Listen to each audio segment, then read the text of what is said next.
Tome su lugar, por favor, y disfrute, amado hermano y hermana, de la palabra que el Señor ha preparado para nosotros. Hoy buscaremos responder una pregunta. ¿Quiénes son la familia de Jesús? ¿Quiénes son la familia de Jesús? La Biblia nos enseña, mis amados hermanos, que Jesús es el Hijo de Dios. Dios es su Padre. Él es la segunda persona de la Trinidad. Él es Dios también. Y un día Él se encarnó, se despojó de su deidad, como está escrito en Filipenses capítulo 2, y se hizo como uno de nosotros. Así nuestro Señor Jesucristo encarnado vino para salvarnos de la condenación eterna. Y Él hoy porta una naturaleza humana y una naturaleza divina, siendo Él una sola persona. Su nacimiento, amados hermanos, fue milagroso. En Él intervinieron el Padre y el Espíritu Santo. El Padre dando la orden a su Hijo que descendiera, y el Espíritu Santo, amados hermanos, obrando un milagro en una mujer virgen para que ésta concibiera. Esto fue anunciado por el ángel Gabriel cuando se acercó a una joven judía que era virgen y cuyo nombre era María. Esta joven había hallado gracia ante Dios y por eso se le concedió el privilegio de concebir en su vientre y luego dar a luz a Jesús, el Hijo de Dios. Así se registra en el Evangelio de Lucas, capítulo 1, verso 26 en adelante. Al sexto mes, el ángel Gabriel fue enviado por Dios a una ciudad de Galilea llamada Nazaret, a una virgen desposada con un varón que se llamaba José, de la casa de David, y el nombre de la virgen era María. Aquí hay una condición: ella estaba desposada, esto es, se había prometido a José. Es algo parecido a lo que en la iglesia cristiana, no en el mundo, se llama un compromiso de noviazgo. Ella ya le pertenecía a él, pero todavía no había llegado el momento en el cual ella era entregada formalmente por sus padres a su esposo, para que él se uniera a ella y fundara su familia. Estaba desposada con un varón llamado José. Era descendiente de David, de la casa de David. Y es allí donde el nombre de esta mujer hoy es conocida y desde luego por nosotros es apreciada, María. Y oramos para que todas nuestras hermanas sigan su ejemplo, mujeres llenas de virtud. A esta mujer se le presentó un ángel, Lucas 1:28. Y entrando el ángel en donde ella estaba, dijo: salve muy favorecida, el Señor es contigo, bendita tú eres entre las mujeres. Mas ella, cuando le vio, se turbó por sus palabras y pensaba qué salutación sería esta. Entonces el ángel le dijo: María, no temas, porque has hallado gracia delante de Dios, y ahora concebirás en tu vientre y darás a luz un hijo y llamarás su nombre Jesús. Este será grande y será llamado Hijo del Altísimo, y el Señor Dios le dará el trono de David su padre, y reinará sobre la casa de Jacob para siempre, y su reino no tendrá fin. Entonces María dijo al ángel: ¿cómo será esto? Pues no conozco varón. Respondiendo el ángel le dijo: el Espíritu Santo vendrá sobre ti, y el poder del Altísimo te cubrirá con su sombra, por lo cual también el santo ser que nacerá será llamado Hijo de Dios. Vemos las dos naturalezas: Hijo de Dios, Dios, y también hijo nacido de mujer en la carne. También sabemos por las Escrituras que María, desposada con el hombre llamado José, quien era descendiente de David de la tribu de Judá y carpintero, este hombre, cuando se enteró que María había concebido un hijo sin haber intimado con él, quiso abandonarla en secreto.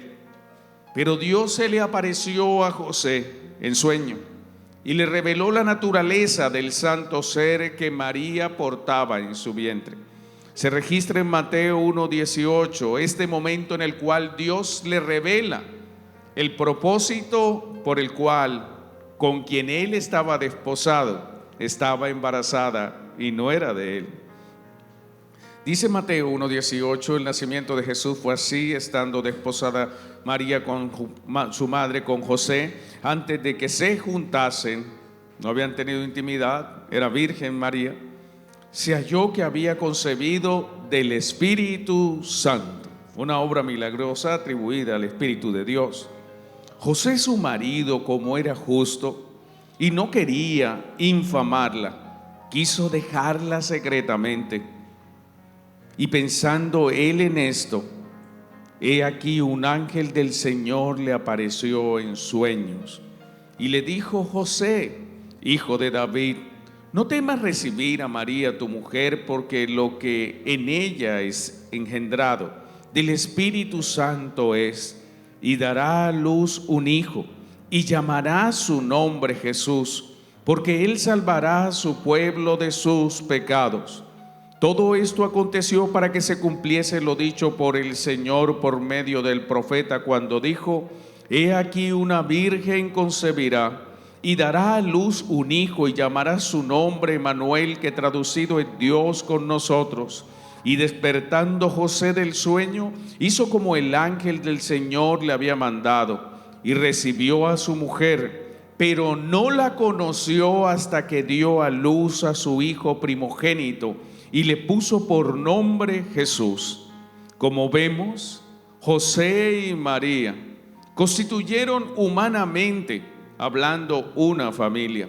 Se constituyeron en padres terrenales de Jesús, José de crianza y María por darlo a luz. Desde luego, José y María tuvieron intimidad, como lo resalta el escritor en Mateo 1:25, pero no tuvieron intimidad sino hasta después que el niño nació. Es lo que dice en el verso 25, Mateo 1. No la conoció hasta que dio a luz a su hijo primogénito. ¿Qué significa esto? Que después de que dio a luz al primogénito, luego del nacimiento de Jesús, José, amados hermanos, se acercó a su esposa y constituyó su matrimonio con ella y tuvo una familia con ella. Una vez nació Jesús, José fue alertado nuevamente por un ángel del Señor. Había un peligro que se cernía sobre el niño, porque el rey Herodes había ordenado la muerte de los niños menores a 2 años que hubieran nacido en Belén. Así José y María, junto con el pequeño niño recién nacido, partieron de Belén a Egipto, como Dios les había ordenado. Se registra en Mateo capítulo 2, verso 13. Después que partieron ellos, he aquí un ángel del Señor apareció en sueños a José y le dijo: levántate y toma al niño y a su madre y huye a Egipto y permanece allá hasta que yo te diga, porque acontecerá que Herodes buscará al niño para matarlo. Así que tomaron el niño, ya como esposos convivían, y se fueron de Belén y se refugiaron en Egipto, amados hermanos. Pero Herodes, el enemigo de Cristo, amados hermanos, no viviría para siempre.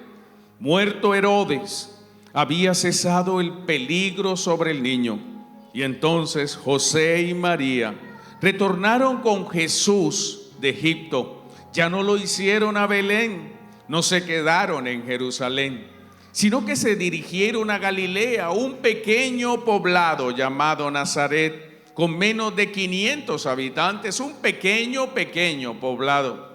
No sabemos si era para esconderse o era porque allí José desarrollaba su profesión como carpintero.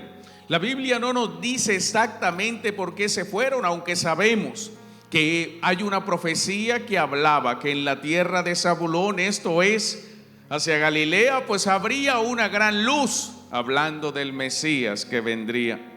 Lo cierto es que retornaron José, María y Jesús al pequeño poblado de Nazaret y allí se establecieron como familia.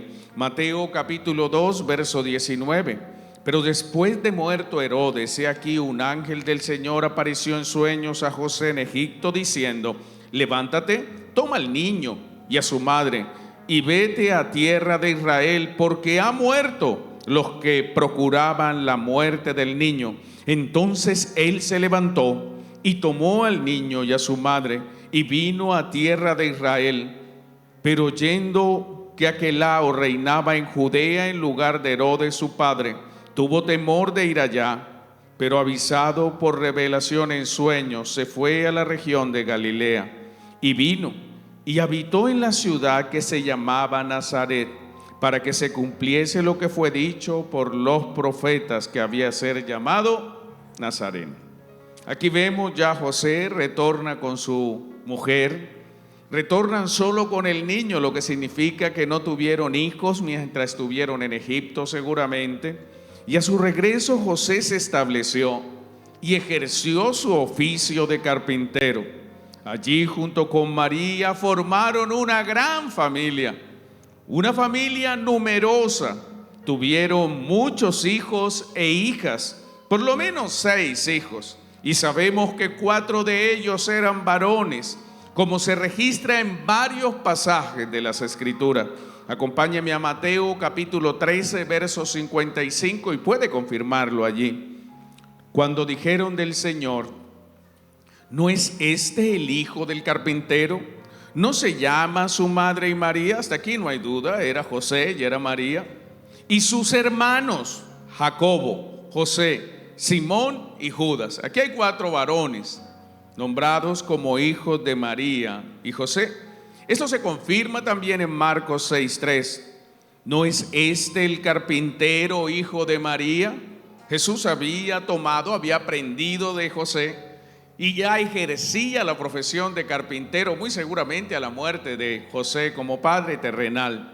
Y por eso hablaban de él: ¿no es este el carpintero, hijo de María, hermano de Jacobo, José, de Judas y de Simón? ¿No están también aquí con nosotros sus hermanas? Mateo 13:55 sigue afirmando que era una familia numerosa la que acompañaba a Jesús. Dice: ¿no es este el carpintero? ¿No se llama su madre María y sus hermanos Jacobo, José, Simón y Judas? Juan 2:12. Después de esto descendieron a Capernaum, él, su madre y sus hermanos y sus discípulos, y estuvieron allí no muchos días. Hechos 1:14. Todos estos perseveraban unánimes en oración y ruego con las mujeres y con María, la madre de Jesús, y con sus hermanos. El hecho de que Jesús tuviera varios medio hermanos, uno de estos Jacobo, quien llegó a ser el escritor de la carta de Santiago. Santiago y Jacobo, uno es el nombre judío y el otro es el nombre griego. Santiago es el nombre griego y su equivalente en hebreo es Jacobo.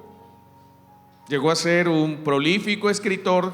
Aquí tenemos la carta de Jacobo de Santiago, quien llegó a ser, según Hechos 15, el líder de la iglesia primitiva en Jerusalén. No fue Pedro, era Jacobo, el medio hermano del Señor.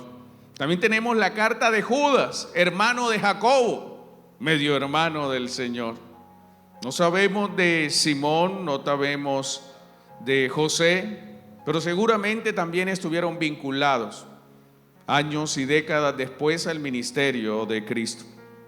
Lo cierto, amados hermanos, es que el hecho que Jesús tuviera varios medio hermanos pone al descubierto la mentira de la doctrina católica romana de la virginidad perpetua de María. Amados hermanos, María dio a luz a más hijos de lo que la Iglesia Católica puede ocultar. Y después del nacimiento de Jesús, como lo señala la Biblia, vemos que tuvo una familia terrenal numerosa nuestro Señor, como Él ampliamente, amados hermanos, nunca lo negó, y por el contrario, esa familia llegó a ser reconocida en Nazaret, como señalan las Escrituras. Vamos a Mateo capítulo 13, versos 53 al 58. Dice la palabra: aconteció que cuando terminó Jesús estas parábolas, se fue de allí y viniendo a su tierra les enseñaba en la sinagoga de ellos, de tal manera que se maravillaban y decían: ¿de dónde tiene esta sabiduría y estos milagros? ¿No es este el hijo del carpintero? ¿No se llama su madre María y sus hermanos Jacobo, José, Simón y Judas? ¿No están todas sus hermanas con nosotros? ¿De dónde pues tiene todas estas cosas? Y se escandalizaban de él. Pero Jesús les dijo: no hay profeta sin honra, sino en su propia tierra y en su casa. Y no hizo allí muchos milagros a causa de la incredulidad de ellos. Era conocido Jesús, era conocida su familia, a tal punto que la gente de Nazaret decía: este hombre, yo lo conocemos, es un carpintero. ¿De dónde saca ahora sabiduría? ¿De dónde hace milagros el hijo del carpintero? Es como si usted en su pueblo, ¿cuántos son de pueblo aquí? Bueno, les recuerdo que Barranca es un pueblo grande también. Usted conoce a la gente de su barrio. Y es como si de pronto el hijo del chatarrero, el hijo del cocinero, el hijo del carnicero o del panadero, o el hijo del maestro de obra civil, o el hijo del médico veterinario, de un momento a otro, que usted conoció, que era el niñito que corría por aquí, por allá, que era el Elías que hacía vibrar a la iglesia bíblica Manantial de Fe, estuviera aquí o estuviera allá. Y de un momento a otro usted ve a ese niño que crece y se para detrás de un púlpito y empieza a predicar con autoridad y empieza a obrar Dios a través de él, prodigios y señales. Y entonces los que lo conocieron dicen: ¿y ese de dónde saca eso? Ese no era el peladito que corría por allí sin zapaticos de un lado para otro. Eso le pasó a Jesús en Nazaret. La gente sabía quién era él, hijo de un carpintero, de una mujer humilde, tal vez con pocos recursos económicos. Allí estaban sus hermanos rodeándolo, una gran familia terrenal numerosa que Jesús nunca negó. Por el contrario, Jesús amaba a su familia terrenal, porque aún en su último momento de vida en esta tierra, mientras estaba en la cruz, mientras padecía por nosotros, amados hermanos, fue tanto el amor por su madre terrenal que se aseguró que luego de su partida María contara con uno de sus apóstoles amados para que la protegiera. Juan 19, 26 y 27. Cuando vio Jesús a su madre, ya él estaba allí siendo crucificado, y al discípulo a quien él amaba, que no es otro que Juan, que estaba presente, dijo a su madre: mujer, he aquí a tu hijo. Después dijo al discípulo: he ahí tu madre. Y desde aquella hora el discípulo la recibió en su casa. Estaba preocupado, él sabía que iba a morir. Él sabía que luego resucitaría, que estaría 40 días en la tierra y de ahí se iría. Él es Dios, podía cuidarla, proveerle. Pero en su naturaleza humana quiso asegurarse como buen hijo que María estuviera protegida y segura. Y esto nos da una lección para nosotros. ¿Cuántos son hijos aquí? Honren a sus padres. Estén atentos de ellos. No es que no fue el mejor padre, la Biblia no le pregunta a usted si fue bueno o malo. Hónrelo, hónrela, denles cariño. Si están pasando por necesidad, si no pueden valerse por sí mismos, amados hermanos, provéales. Además, la ley humana lo obliga a que esté al pendiente de sus padres cuando son de la tercera edad, ya ancianos. Y hasta puede meterse en un lío legal si usted desatiende a sus padres, siendo ya un anciano y usted teniendo los recursos para hacerlo. Jesús se preocupó por su familia terrenal. Sin embargo, amados hermanos, ocurrió un hecho en Capernaum que causa aún gran controversia entre los eruditos, porque algunos han entendido equivocadamente que Jesús despreció a su madre, que desconoció a sus hermanos y hermanas terrenales. Lo dicen por sus palabras, lo dicen porque tal vez lo que se registra en los evangelios, amados hermanos, puede llegar equivocadamente a que un hombre o una mujer crea que Jesús era un indolente. Sin embargo, debo recordarles que cada una de las palabras que salieron de los labios de nuestro Señor siempre estuvieron cargados de una profunda enseñanza espiritual, como lo veremos a continuación. Según se describe en los evangelios, después que Jesús salió de Nazaret, donde su mensaje fue menospreciado y sus milagros fueron rechazados, retornó a Capernaum, el lugar donde vivía Andrés y Pedro, y donde el Señor lo había puesto como base de sus operaciones ministeriales. Al volver, amados hermanos, a Capernaum, donde la fama del Señor se había difundido, como era costumbre, la gente salió y se agolpó, a tal punto que el Señor, cuando ingresó a la casa de Andrés y Pedro, no tenía ningún espacio privado, y según dice la palabra, ni aún podía tomar sus alimentos, porque el lugar estaba atiborrado de personas. En ese momento, cuando la casa estaba llena, cuando el Señor ni siquiera podía mover su mano por la cantidad de personas que se habían allegado a Él, llegaron sus familiares terrenales. Llegó María, sus hijos e hijas, escandalizados por lo que habían escuchado del Señor. Ellos vivían en Nazaret. Ellos escucharon lo que la gente dijo cuando Jesús habló y obró en la sinagoga. Ellos, amados hermanos, venían a Capernaum pensando que Jesús se había vuelto loco según sus hermanos terrenales. Y en el corazón de su madre, que conocía la verdad, venía pensando que su hijo estaba en peligro.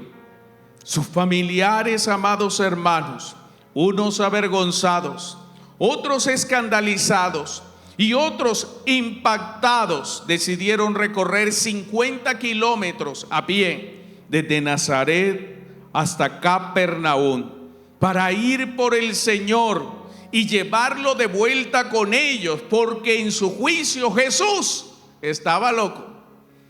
Lo registramos en Marcos capítulo 3, verso 20.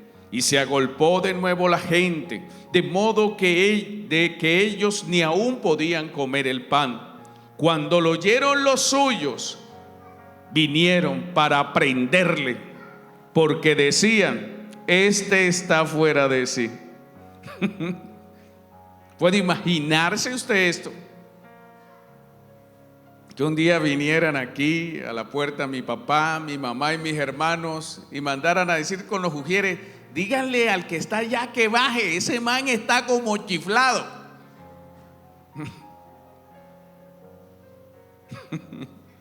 Tremendo, ¿cierto?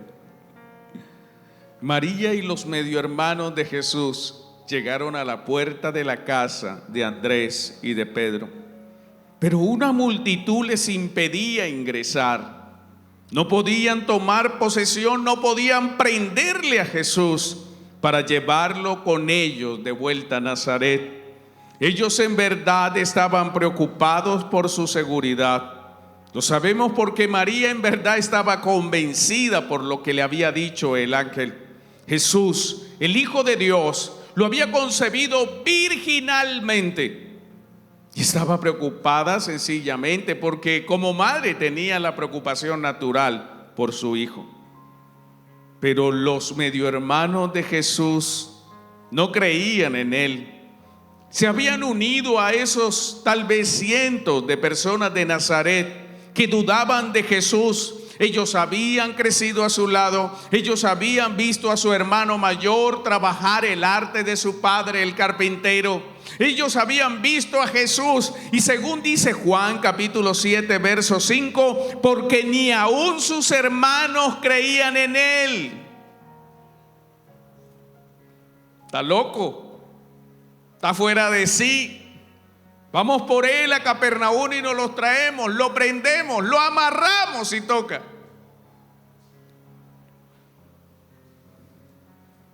Es allí donde estando su familia terrenal fuera de la casa donde Jesús estaba, preocupados por su seguridad y pensando que había perdido la razón, se hallaron en una confrontación directa entre Jesús, los escribas y los fariseos. Aparte de todo lo que habían escuchado en Nazaret, ahora llegan, la casa está llena y se desata una discusión. En esta ocasión los religiosos buscaban desacreditar el ministerio del Señor. Ellos afirmaban que la fuente del poder y de la autoridad de Jesús no venía de Dios, sino de Satanás, como se registra a continuación en el pasaje. Marcos 3, versos 20 al 22, y se agolpó de nuevo la gente, de modo que ellos ni aún podían comer el pan. Cuando lo oyeron los suyos, vinieron para prenderle, porque decían: está fuera de sí. Pero los escribas que habían venido de Jerusalén decían que tenía a Belcebú, que por el príncipe de los demonios echaba fuera demonios. ¿Puede imaginarse esta escena? Jesús enseñando en la casa de Andrés y de Pedro en Capernaum. La casa estaba llena, atiborrada de personas. La familia afuera pensando que Jesús estaba loco. Allí estaban los fariseos acusando al Señor de que operaba liberaciones de endemoniados en el poder de Satanás. Y había una multitud de personas sentadas a sus pies que sí creían en él. La seria y temeraria acusación de los escribas y fariseos no solo no cumplió el objetivo de socavar la autoridad de Jesús como Hijo de Dios, por el contrario, Jesús les daría una gran lección de vida. Y todo esto ocurrió delante de su familia terrenal, delante de los cientos de personas que estaban allí. Marcos capítulo 3 verso 23. Y habiéndolos llamado les decía en parábolas: ¿cómo puede Satanás echar fuera a Satanás? Si un reino está dividido contra sí mismo, tal reino no puede permanecer. Esto es una verdad. Voy a hacer un paréntesis aquí antes de continuar. Un reino dividido no permanece, amados hermanos. Una iglesia dividida está condenada a disolverse. Cuando empieza un hermano a discutir con otro, eso termina en una iglesia destruida, de gente herida, dolida. Por eso no se preste usted a Satanás para que ponga en su corazón carga sobre personas que son sus hermanos. Una casa dividida no puede prosperar. Si el hombre y la mujer están en confrontación, si están dos remando en una canoa, ¿conoce lo que es una canoa? Un bote sin motor. Dos personas remando y se ponen de espalda y el uno va para el norte y el otro para el sur. La canoa empieza a dar vueltas, amados hermanos, y con el tiempo no avanza para ningún lado. Cuando en un hogar hay división, el único futuro que le espera a ese hogar es su destrucción. Este es un principio que usted debe aplicar a su vida. un reino dividido contra sí mismo, tal reino no puede permanecer. Continuó el Señor defendiendo su causa y exponiendo el pecado de maldad que había en el corazón de estos hombres. Verso 26. Y si Satanás se levanta contra sí mismo y se divide, no puede permanecer, sino que ha llegado a su fin. Ninguno puede entrar en la casa de un hombre fuerte y saquear sus bienes, si antes no le ata, y entonces podrá saquear su casa. De cierto digo que todos los pecados serán perdonados a los hijos de los hombres, y las blasfemias cualesquiera que sean. Pero cualquiera que blasfeme contra el Espíritu Santo no tiene jamás perdón, sino que es un reo de juicio eterno, porque ellos habían dicho: tiene espíritu inmundo. Este fue un encuentro dramático, amados hermanos. Jesús acusó a los escribas y fariseos, primeramente de ser personas ignorantes. Satanás no iba a luchar contra sí mismo. Y si él echaba un demonio fuera de un cuerpo, lo hacía en el poder del Espíritu Santo de Dios. Estos escribas y fariseos, en sus conciencias, amados hermanos, sabían que habían cometido un pecado terrible e imperdonable contra el Espíritu Santo de Dios, porque habían atribuido la obra del Espíritu de Dios a Satanás. Ellos habían blasfemado contra Dios y por eso, condenados por su conciencia y su pecado imperdonable, se marcharon. Jesús continuó con su enseñanza a la multitud. Parecería que este encuentro fue suficiente. Había dejado en vergüenza y expuesto el corazón perverso de los escribas y fariseos. Seguramente sus palabras resonaron en ese recinto. Esas palabras las escucharon su madre y sus hermanos, que veían ahora un peligro mayor. Ya no solamente pensarían sus hermanos: es que está fuera de sí. Ahora pensarían: acaba de tener una confrontación con dos de los grupos más radicales, fariseos y escribas. La vida de Jesús corre peligro. Pero Jesús estaba tranquilo y seguía con su enseñanza a la multitud, la cual se hallaba a su alrededor, y afuera su madre y sus hermanos. Ellos decidieron quedarse afuera de la casa, y en lugar de entrar a respaldar las palabras de Cristo, enviaron a llamarle desde afuera, porque el propósito de ellos estaba claro: llevarlo de vuelta a Nazaret. Marcos 3:31 describe este momento. Vienen después sus hermanos y su madre, y quedándose afuera enviaron a llamarle. Díganle que salga. No sabemos la razón por la cual sus familiares no entraron dentro de la casa. Muy seguramente porque no creerían en él sus hermanos, y tal vez su madre no quiso ahondar más la discusión. Lo cierto es que sus familiares no entraron a la casa donde Jesús estaba para hablar con él. Sin embargo, la gente que estaba adentro de la casa rodeándole, sí le hicieron saber que afuera estaba su familia terrenal. Marcos 3:32, amados hermanos. Y la gente que estaba sentada alrededor de él le dijo: tu madre y tus hermanos están afuera y te buscan. El Señor tenía que tomar una decisión: o dejar allí a los fieles discípulos que creían en él y seguir enseñando la verdad del reino de Dios, o salir y atender a su familia terrenal. Y esto es algo que alguna vez usted y yo hemos tenido que escoger entre nuestro Dios y nuestra familia. Cuando usted viene de una familia, de un entorno no cristiano y se convierte al Señor, muy seguramente los de su propia casa se van a levantar. Los que tienen muchos años en el Evangelio saben de qué estoy hablando. Hay personas que solo ellos son creyentes en sus familias. Sus familias se burlan de ellos, sus familias los menosprecian, sus familias los rechazan solo porque viven vidas rectas para Dios. Es inconcebible. Se echó a perder el muchacho, dicen algunos padres.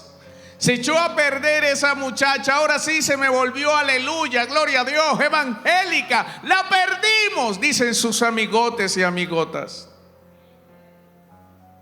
Hay padres que echan a sus hijos de sus casas cuando se enteran que son cristianos, como si fueran delincuentes y malhechores.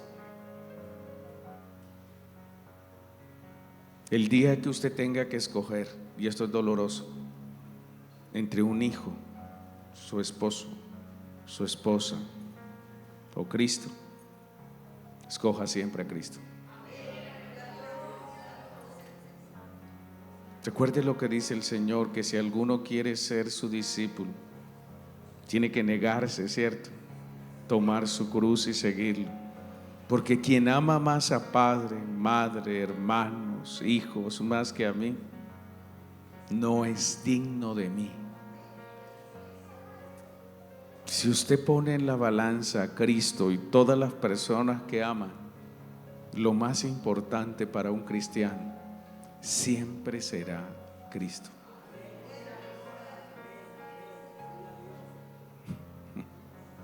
Es difícil y no queremos eso, pero hay ocasiones donde eso acontece.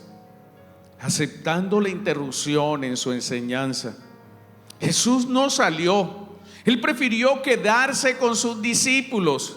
Y allí Jesús sienta un principio del reino. Hay una familia terrenal, pero también hay una familia espiritual. Él respondió de una manera totalmente inesperada. Tal vez las personas que estaban allí, muchos de ellos, o por qué no decirlo todos judíos, sabían la importancia de la ley judía de honrar a padre y madre. Allí afuera estaba su madre. Era legítimo y lícito que él fuera a honrar a su madre. Pero Jesús tomó una decisión. Y ante los que le oían, se hizo una pregunta a él mismo. Marcos 3:32. Él respondió. ¿Qué respondió? Le estaban diciendo: allí está tu madre, allí están tus hermanos, están afuera, preguntan por ti, exigen que salgas. Él se hizo la pregunta: ¿quién es mi madre y mis hermanos?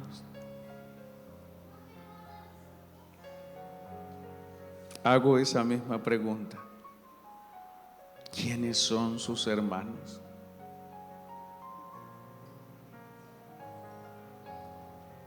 ¿Sabe? La pregunta de Cristo no nació de su desconocimiento de la existencia de María, de José, de Jacobo, de Simón, de Judas y de sus otras medias hermanas.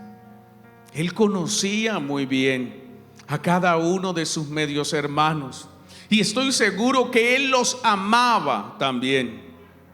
Él amaba a su madre María, y todos ellos eran miembros cercanos de su familia terrenal.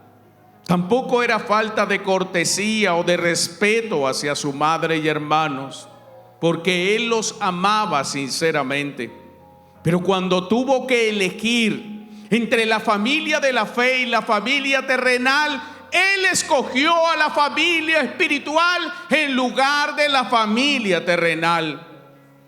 Jesús simplemente utilizó esta interrupción y a su familia terrenal para enseñarles a sus oyentes en Capernaum y para enseñarnos por aplicación a nosotros en nuestros días que existen dos familias.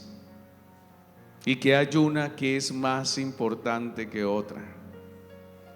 Respondiendo a su propia pregunta, ¿quién es su madre y sus hermanos? El Señor, versos 34 y 35, mirando a los que estaban sentados alrededor de él, dijo: he aquí a mi madre y mis hermanos. Esa persona que tiene a su lado es su hermano, es su hermana. Y si tiene que escoger entre un hermano biológico y esa persona que tiene a su lado, ¿qué va a hacer?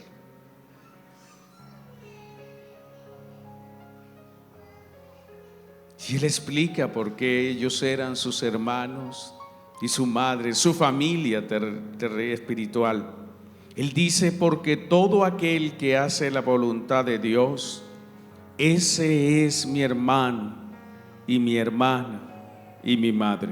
Amados hermanos, la respuesta de nuestro Señor plantea la verdad espiritual, que para Dios la única relación que en realidad le importa eternamente no es la relación física, sino la relación espiritual. Dios tiene una familia que no es terrenal, sino celestial, la cual está completa, la cual está compuesta exclusivamente por sus hijos que son salvos y que hacen su voluntad. ¿Es usted hijo de Dios? Entonces se sabrá por sus frutos, porque por sus frutos los conoceréis. Los miembros de la familia de Dios son aquellos que han recibido y creen en Cristo como su Señor y Salvador. Y por esto, por su fe en el Hijo, el Padre les ha dado derecho de llamarse hijos de Dios. Juan 1:12, más a todos los que le recibieron, a los que creen en su nombre, le dio potestad de ser hechos hijos de Dios. Tenemos el derecho de ser hijos del Padre Celestial cuando creemos, cuando recibimos, cuando aceptamos a Jesús como nuestro Señor y Salvador personal. Aclara Juan capítulo 1 verso 13, los cuales no son engendrados de sangre. No somos hermanos a la luz de la biología. Si toman una muestra de nuestra sangre y estudian nuestro ADN, seguramente identificarán que no procedemos del mismo padre y de la misma madre terrenal, ni de voluntad de carne, y aquí viene lo que somos hermanos, ni de voluntad de varón, sino de Dios. Somos hermanos porque nuestro ADN espiritual confirma que somos hijos del Padre, porque en nuestro espíritu hay vida, porque nuestro Padre nos la dio. Según se registra en las palabras del Señor, le explicó a Nicodemo que no es el nacimiento terrenal el que nos hace parte de la familia de Dios. No se trata si alguien es descendiente de Abraham, Isaac o Jacob. Eso no lo hace hijo de Dios. Por el contrario, el Señor a los escribas y fariseos, descendientes de Abraham, les dijo: hijos del maligno, del diablo.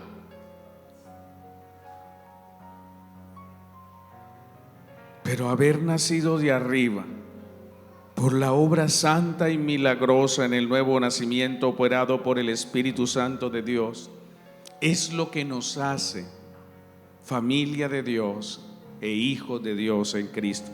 Juan 3:3 dice el Señor respondiendo, Jesús le dijo: de cierto te digo, que el que no naciere de nuevo no puede ver el reino de Dios. Nicodemo le dijo: ¿cómo puede un hombre nacer siendo viejo? ¿Puede acaso entrar por segunda vez en el vientre de su madre y nacer? Respondió Jesús: de cierto te digo, que el que no naciere del agua y del Espíritu no puede entrar en el reino de Dios. Lo que es nacido de la carne, carne es, y lo que es nacido del Espíritu, Espíritu es. No te maravilles que te dije: oh, es necesario nacer de nuevo. El viento sopla de donde quiere y oye su sonido, mas ni sabe de dónde viene ni a dónde va. Así es todo aquel que es nacido del Espíritu. Somos hijos de Dios porque hemos nacido del Espíritu de Dios, que nos ha dado vida en el nuevo nacimiento, amados hermanos. Y esta era la diferencia. Afuera habían unas personas que eran su familia terrenal, pero adentro estaban otras personas que eran su familia celestial. Así, a diferencia de escribas y fariseos, que resistieron y blasfemaron del Espíritu Santo al rechazar el Hijo de Dios y lo culparon de operar en el poder de Satanás, a diferencia de estos incrédulos hijos del maligno, los verdaderos hijos de Dios y miembros de su familia han aceptado a Jesús como su Señor y Salvador personal y tienen cuidado de hacer la voluntad de Dios su Padre. Esto es lo que hace la diferencia, amados hermanos. Los hijos de Dios aman y obedecen la voluntad de su Padre, demostrando así su amor por el Señor y por su Padre celestial, y haciendo parte de la familia de Dios, guardando siempre su palabra. Esto fue lo que nos llevó a concluir, luego de leer este pasaje, que solo los que hacen la voluntad de Dios, estos son hijos de Dios. Concluyo con las palabras del Señor, orando: nunca se borren de su mente y corazón, porque mirando a los que estaban sentados alrededor de él, dijo: he aquí mi madre y mis hermanos, porque todo aquel que hace la voluntad de Dios, ese es mi hermano y mi hermana y mi madre. Seamos pues obedientes a Dios y demostremos con hechos que lo amamos y que somos hijos de Dios y miembros de su familia celestial, cuando vivamos nuestras vidas en la voluntad de Dios. Padre nuestro que estás en el cielo, te damos gracias, Señor, por tu palabra. Gracias por enseñarnos. Gracias por instruirnos. Gracias por mostrarnos a través de este pasaje lo valioso del privilegio que nos concediste al ser llamados tus hijos. Ahora, Señor, nos resta obrar en tu voluntad, hacer tu voluntad todos los días de nuestra vida, para que seamos dignos del supremo llamamiento y mostremos, Señor, los frutos dignos de aquellos que han sido llamados a ser parte de la familia de Dios. En el nombre de nuestro Señor Jesucristo, amado Padre, te damos gracias y te bendecimos. Amén y amén.